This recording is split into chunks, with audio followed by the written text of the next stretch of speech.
लेकिन यह अविश्वास प्रस्ताव आया सर, लेकिन यह अविश्वास प्रस्ताव आया। अविश्वास प्रस्ताव किस लिए आया? यहां सोनिया जी बैठी हुई है, सोनिया जी का मैं बड़ा सम्मान करता हूं सर। सोनिया जी, मुझे जो लगता है कि उनके पार्टी की उनकी दो मनस्थिति है। वो एक हिंदू सभ्यता संस्कृति में बिलीव कर रही हैं, इसीलिए अलौकिका पंडिता की तरह जो पूरा किताब में लिखा हुआ है कि क्या क्या करना चाहिए एक भारतीय नारी को, उसका पूरा का पूरा पिक्चर सोनिया जी देती है। उनको दो काम करना है, बेटे को सेट करना है और दामाद को भेंट करना है।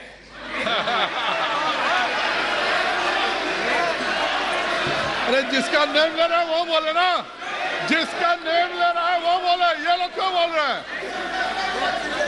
अध्यक्ष जी, जिसका नाम लिया जा रहा है वो सदन में मौजूद है, वो ऑब्जेक्शन नहीं कर रही है। दूसरे क्यों कर रहे हैं ऑब्जेक्शन? दूसरे क्यों ऑब्जेक्शन कर रहे हैं? वो खुद सदन में मौजूद है, उनको कोई ऐतराज नहीं है। दूसरे ऐतराज करने वाले कौन होते हैं? जब ऑलरेडी सदन में लोकसभा की माननीय सांसद मौजूद है और वो ऐतराज नहीं कर रही है, तो दूसरे ऐतराज करने वाले कौन होते हैं? अब आप समझे सर, मैंने दोनों बातें कही कि बेटे को सेट करना है और दामाद को भेंट करना है। मैं अपने बात पर कायम हूं सर। आप ये समझे सर, ये केस है सर, इनकम टैक्स का केस चल रहा है।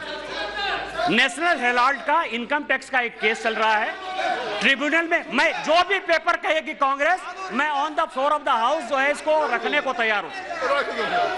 और यदि इसमें एक भी बात गलत होगी तो मुझे आप सदस्यता से उसी दिन निकाल दीजिएगा सर। लेकिन कांग्रेस पार्टी को सुनना चाहिए सर।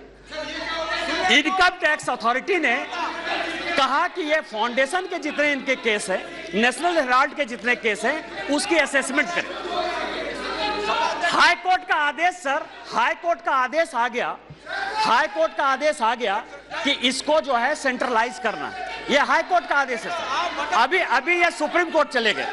अब आप समझिए कि इनकम टैक्स से बचने के लिए 1 लाख रुपया देके कोई 5,000 करोड़ की कंपनी ले सकता है। ये मैडम सोनिया जी और राहुल जी बता सकते हैं सर, कोई दूसरा नहीं बता सकता। आजकल तेजस्वी बताएंगे। और ये कह रहे हैं कि केवल हमारे ऊपर ये चीजें होती है। यहां जीएम सिद्धेश्वर बैठे हुए सर, हमारे पार्टी के सांसद हैं जीएम सिद्धेश्वर। अब भी 80 करोड़ रुपया उन्होंने इनकम टैक्स में भरा है सर। यदि मोदी जी आपको चोर कहने की बात करते हैं तो अपने पार्टी के भी लोग जो दोषी हैं उनको भी 80 करोड़ रुपया दिया। मैं ऑन रिकॉर्ड कर रहा हूं सर, जीएम सिद्धेश्वर को 80 करोड़ देना पड़ा। बीजेपी के 4 बार के सांसद हैं और आप इनकम टैक्स के लिए बचाव करने के लिए सुप्रीम कोर्ट जाने की बात करते हो। ईडी की रेड होती है सर। और मैं आपको बताऊं कि एक भाग गया है, भंडारी है, मैं उसका पूरा नाम नहीं लूंगा क्योंकि भंडारी कोई भी हो सकता है सर। किसी भी दिन वो यूके से लौट कर आ जाएगा। मैंने इसी हाउस में कहा था कि किसी आदमी का जो है, दामाद जी का जो है मकान है लंदन में, ये कोर्ट का ऑर्डर है सर। एक आदमी जो भागा उसका नाम है सीसी थम्पी। कोर्ट के आदेश के बाद उसका बेल हुआ। इस कोर्ट का ऑर्डर है सर। उस कोर्ट के ऑर्डर में सीसी थम्पी ने यह एक्सेप्ट किया कि उसने जो दामाद जी हैं, दामाद जी के नाम पर कौन दामाद, कोई भी दामाद हो सकता है। इनको दामाद जी से क्या प्रॉब्लम है सर? मेरा भी दामाद हो सकता है। 12 ब्रांसन स्क्वायर थम्पी ने, जिसको थम्पी ने, कोर्ट ने आदेश दिया कि जब जरूरत होगी तुम आ जाना। आप समझिए कि वो भाग गया। उसने कहा कि 12 ब्रांसन स्क्वायर जो है हमारा है।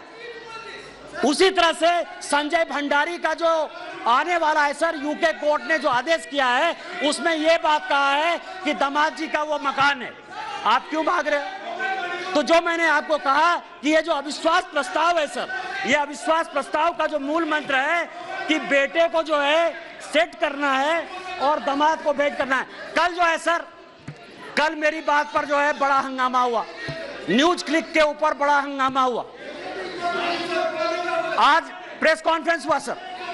प्रेस कॉन्फ्रेंस में मैं एक बताऊं, यदि न्यूज क्लिक का नाम यदि डिलीट या रेस्टोर हो गया, कांग्रेस को क्या समस्या है सर? न्यूज क्लिक आपका कौन लगता है? पुरकास्ट का नाम यदि रेस्टोर हो गया, पुरकास्ट आपका क्या लगता है? रोहिणी सिंह, अभिसार शर्मा या कोई भी मान लीजिए ठाकुर रंजन प्रागता, यदि उसका डिलीट हो गया नाम या एक्सपंज से फिर बाहर आ गया, आपको क्या परेशानी है?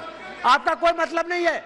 और मैं ऑन रिकॉर्ड एक और रिविलेशन करना चाहता हूं सर, कि सीपीएम के जो जनरल सेक्रेटरी, पूर्व जनरल सेक्रेटरी थे प्रकाश कारात साहब, उनका पूरा का पूरा मेल मैं ऑन रिकॉर्ड आपको लाना चाहता हूं कि जो वो नेवेली राय सिंघम था उसके साथ उनके हजारों मेल हैं। और जब आप कहेंगे मैं ऑन रिकॉर्ड उसको पेश कर दूंगा सर कि सीपीएम किस तरह से देशद्रोही पार्टी के साथ है। हम तो आइडियोलॉजी में मानने वाले हैं। यदि हमने सीपीएम के साथ लड़ाई की आइडियोलॉजिकल, तो आज तक हमने सीपीएम के साथ समझौता नहीं किया, आज तक हमने समझौता नहीं किया।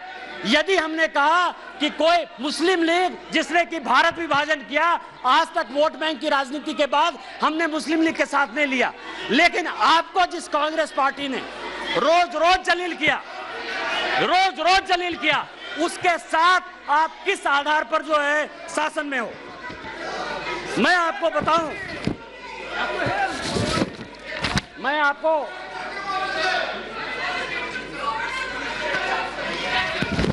अध्यक्ष जी,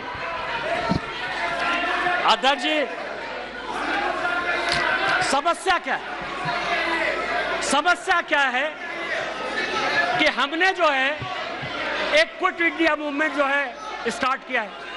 माननीय प्रधानमंत्री जी जो है गरीब के बेटे हैं, गरीबी को समझते हैं। एक विकास की पट्टी देखकर आपने अभी पूरे पार्लियामेंट को देखा कि किस तरह से परेशान हुआ।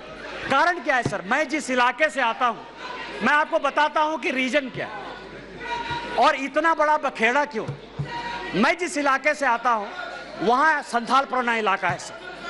यदि रात हो जाए तो यदि कोई बीमार हो जाए तो उसको गंगा नदी टपने के लिए कोई पुल नहीं था सर। आजादी के 75 साल बाद आज वो पुल बन रहा है साहबगंज का सर। झारखंड इस देश में सबसे ज्यादा माइंस और मिनरल्स देता है सर। 40% से ज्यादा माइंस और मिनरल्स इस देश का झारखंड में। उसके बावजूद भी सबसे ज्यादा बेरोजगारी, सबसे ज्यादा भ्रष्टाचार, सबसे ज्यादा विस्थापन, सबसे ज्यादा पलायन उस झारखंड में। आज आप समझिए उसका कारण यह था कि हमारे पास कोई पोर्ट नहीं था सर। आज माननीय प्रधानमंत्री जी के कारण मल्टी मॉडल हब पोर्ट जो है साहबगंज में गंगा नदी में बना है। मैं जहां से सांसद हूं सर, 75 साल में वहां के लोगों ने रेल नहीं देखा। आज जो है